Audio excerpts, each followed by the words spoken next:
The most important question I got was, what is your legacy? Not a material legacy, but if life stops now, how do you want to be remembered? What is your frequency legacy? The Phoenix Frequency podcasts are results from that question. When all seemed burnt in your life, the fertile ash of a phoenix is filled with compassion, love, forgiveness, empowerment, intuition, wisdom, generosity, creativity, resilience, a balance of an evolution and involution, what is needed to rise. I am Nienke van Bezooijen and I live my Phoenix frequencies. On a weekly basis, I share my insights, my resources, and I have guests who Phoenix themselves. If it resonates to you, you're welcome to rise.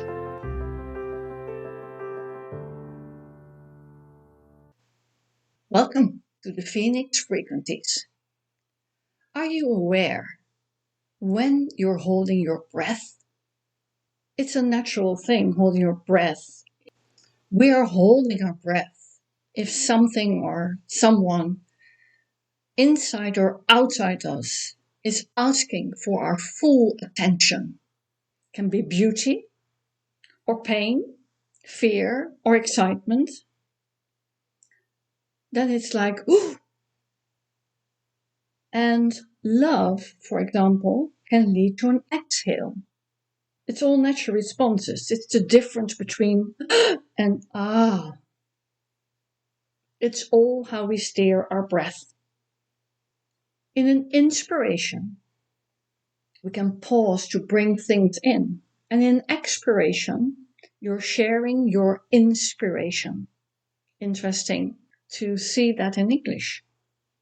But what do you want to take in? And what do you want to give back to the world? And what is the process of exchange in oxygen inside you? Stress can bring holding your breath or even hyperventilation, natural stress response. I remember years ago I had a tumor removed in my inner ear and I had a local anesthesia. All seemed to be going well until the surgery had started.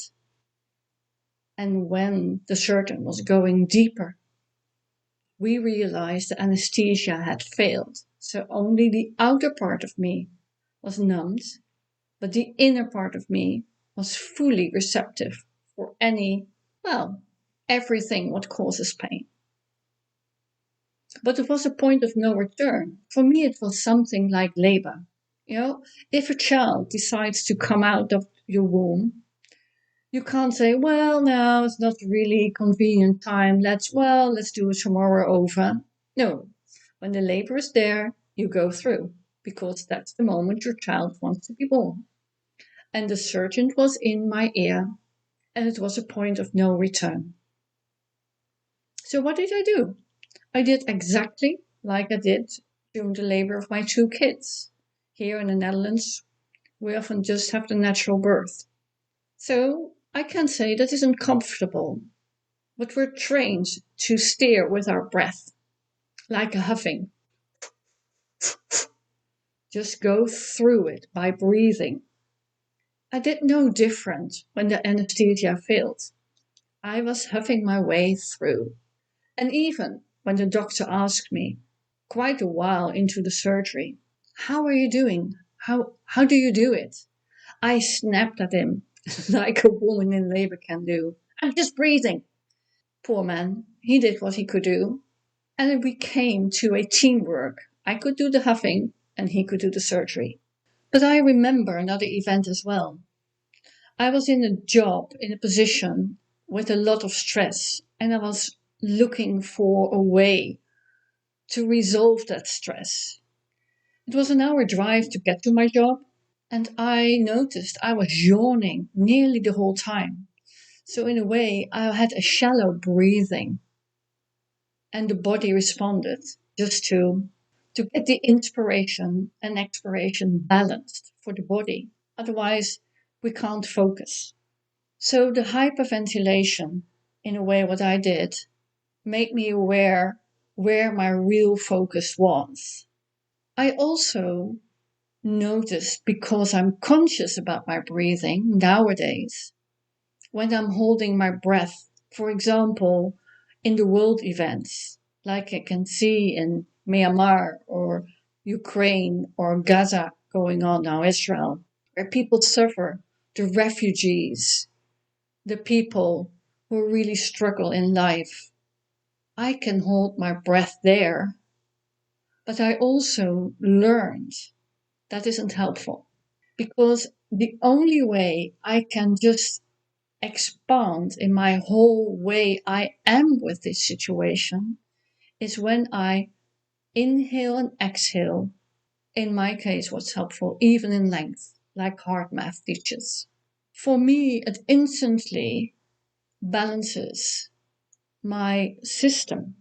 It's calming my heart rate so I can think more clearly, I can feel more clearly, and I can give the response what's more helpful in the world than just holding my breath because something what's outside of me is stirring me inside. So I can just see what I take on, but also how I breathe through. Have you ever banged your thumb, for example, with a hammer, or really bumped into something what really hurts? We even teach our children, just breathe, breathe. Phew, that hurts, yes. But if you constantly hold your breath, it's different. The pain can become more intense. If you even look at the ice bath people are doing now, it's also the breathing techniques what help you through. So it's not what you do, but how you relate to it and how you are with your breathing with it. Inspiration and pause to bring it in, to an expiration, what you're willing to share outside of you. So what's your inspiration and expiration in your life? Can you become conscious there and see what's serving you, others, and the world? Keep on breathing when your focus of the is there. Because if you breathe out, it's easier to digest what's going out inside and outside you. So keep on breathing. Inspiration, expiration. I often think about the song text, what's saying,